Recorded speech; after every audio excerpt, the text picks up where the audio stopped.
Hello mga pangga! Kamusta kayong lahat? Sana'y nasa mabuti kayong kalagayan habang napapanood nyo ang video ito. Ang ato nga video gahonan. Katapos mo lang naglinis dito sa labas o abaw. Pagka hapon-hapon man niya, dayon man itom sang kalibutan kay nag sunstorm.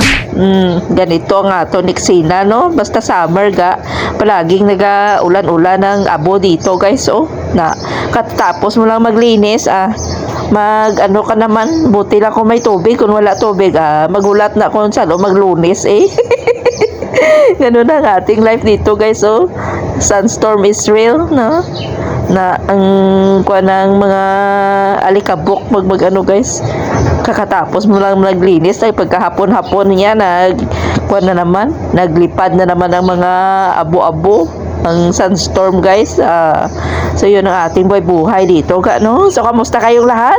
Sana ay nasa mabuti kayong kalagayan habang napapanood nyo ang video ito. Kamusta kayo guys? Ganito ang ating eksena pagkatapos ang ating sunstorm So dito naman guys ang aming kapitbahay nagpagawa ng kanilang nag-renovate na may renovation sila nagpa-renovate ang aming kapitbahay, ang ingay. So ang ilang mga dumi or ang mga kwanila dito nahulog sa aming sa aming portion nahulog ang kanilang pero okay lang man kasi ginlinisan Manila na wala naman iba nahulugan sa ilang mga kay nag-renovation. Sabi ng amo ko niya yung nagagahod-gahod sa kusina ni Baba siling ko ang kapitbahay natin ay nagapa-renovate ang bahay nila. So yun na dito na hulog ang mga kanila pero ginlinisan Manila ay sino pa maglinis na ako hindi pwede so ginlinisan Manila pagkatapos nila nga naghulog ng mga nila dyan sa kanila so yun ang aming eksena dito ngayon. Maingay ang aming kapitbahay kasi nagpapagawa sila ng kanilang guys na kanilang bahay. So dito naman tayo nga banda wow. Another day ini siya naglaba-laba ako sa mga kuha ng matanda, mga damit ng matanda ginlabhan ko.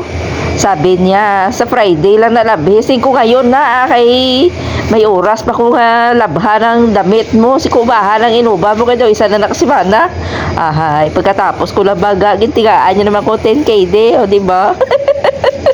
Ganitong buhay natin ba mga naka 10KD kita kay Baba kundi tsamba na naman konting laba-laba so yun ang ating mga dito ang ating mga gawain dito guys sa bahay na bato.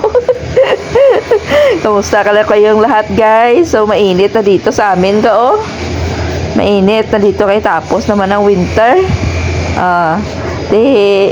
naman pero okay lang siya kaya nasanay naman tayo dito sa 9 years na tayo na nakipaglaban dito nakikipagdigmaan dito so dito tayo guys magkain tayo ng ating lunch kasi ang aking amo ay nag-order na lang, ang kanyang anak nag-order na lang ng KFC.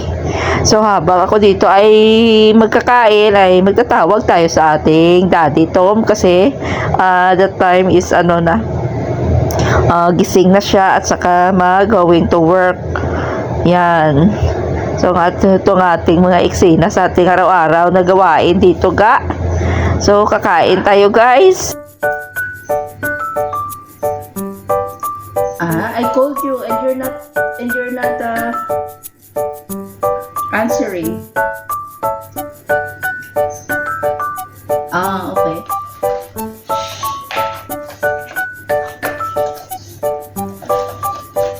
Yeah, let's eat. Wow.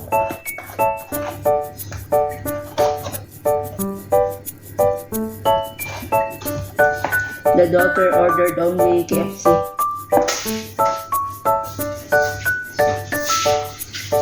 The daughter ordered only KFC. For the lunch.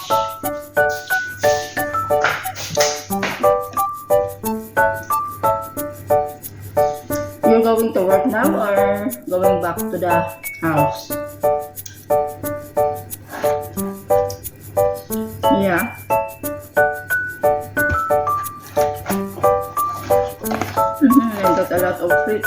chicken.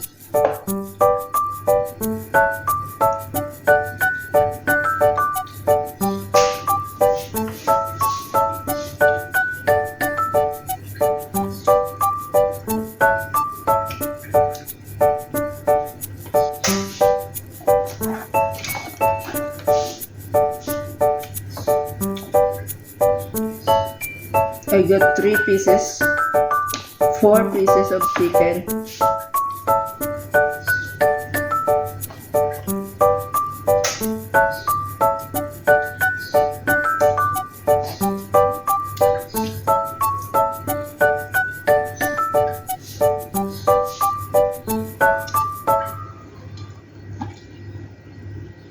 So, unsay mga ulam nyo diha guys? Ate daw na craving satisfied na naman kita no, kay daw ilang araw gid nga puro tayo manok-manok ka no.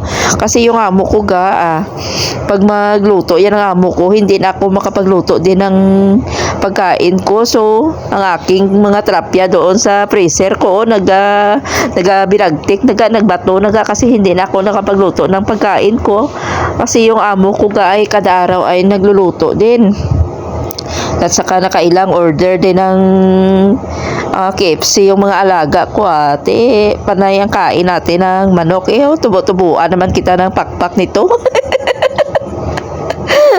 Abaw guys. So, nakabuto na ba ang lahat? Ang mga all, no? IFW, nakastart na no? Nag-start ng botohan no? Kahit ba ka-controversial sa aton nga online voting pero ambot lang. Bakit pa kasi itong kumilik, no? Bakit pa ang kumilik ay nagawa-gawa yan ng online voting sa mga OFW na hindi naman tayo nakapandemic So yun ang nakakaloka no, na irita talaga ako bakit pa nag-online voting yang prone pa kita sa scam, 'di ba? Madaya ang ating online voting kasi online ma-prone talaga sa scam itong ating botohan. Pero ay nako. Basta nakakaloka no, nakakairita kasi ba't ganito no, ang kumilik hindi man lang pinag-isipan, hindi pa sumangguni muna sa mga OFW kung okay ang online.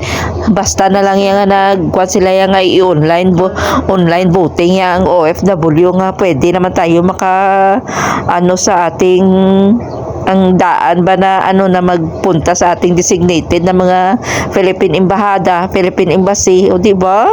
So pero guys, let's try nga mag-exercise tayo sa ating right to suffrage, no? Paglaban natin ito Could you find a way to let me down slowly? A little